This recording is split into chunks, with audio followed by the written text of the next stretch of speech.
So good evening guys, कैसे हैं आप सब। मैं आ गई हूँ अपने फिर से नेक्स्ट व्लॉग में।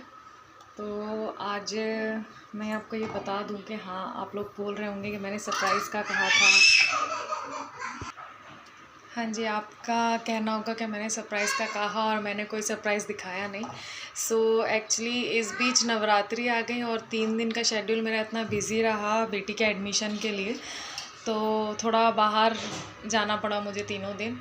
तो मुझे ब्लॉग बनाने का बिल्कुल टाइम नहीं मिला। शूट करने के लिए बहुत कुछ था, मगर बिल्कुल भी बच्चों के साथ टाइम का पता नहीं चला। मॉर्निंग से निकलना और शाम को वापस घर आना। फिर 2 दिन मैं बाहर रही, बिज़ी रही बहुत। थर्ड डे नौमी भी थी और बेटी का बर्थडे भी था। सरप्राइज़ मैं अब आपको बता दूं कि सरप्राइज़ ये था कि मेरी दोनों बेटियों का बर्थडे एक ही दिन आता है, एक ही दिन था दोनों का बर्थडे। तो बस वही मुझे आप लोगों से शेयर करना था। मैंने उसको थोड़ा सरप्राइज़ में बदल दिया था। बहुत कुछ करना चाहा था, बट नौमी की वजह से थोड़ा सा ऐसा हुआ कि मॉर्निंग से हम लोग सुबह से इतने बिज़ी हो गए थे। सुबह 6 बजे उठे, फिर हमारी जो कुल देवी हैं केला देवी माता, वहाँ हम लोग गए। वहाँ से आना हुआ। वहाँ से आने के बाद थोड़ा सा मतलब घर आई मैं।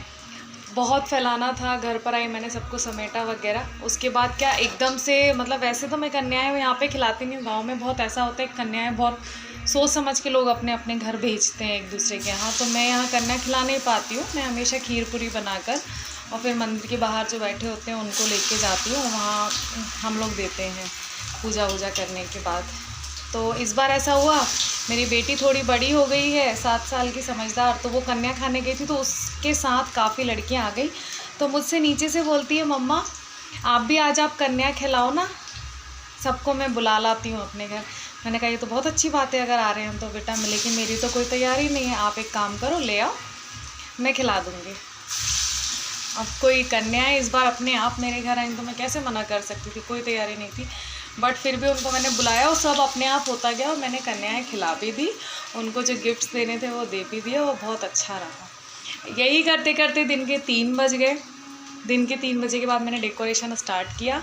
शाम के 7 बज गए। शाम के 7 बजने के बाद थोड़ा पार्टी वार्टी की तैयारी की, खाने पीने की। और फिर मैं इतनी बिज़ी हो गई थी, इतनी थक गई थी कि मेरे पैरों में इतना दर्द हो रहा था। तो मेरे हस्बैंड ने फिर बच्चों के लिए मैगी बनाई।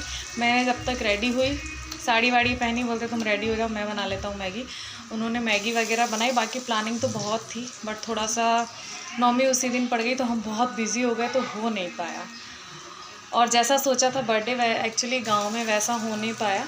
मैं भी गांव में अभी 2 साल से शिफ्ट हुई हूँ।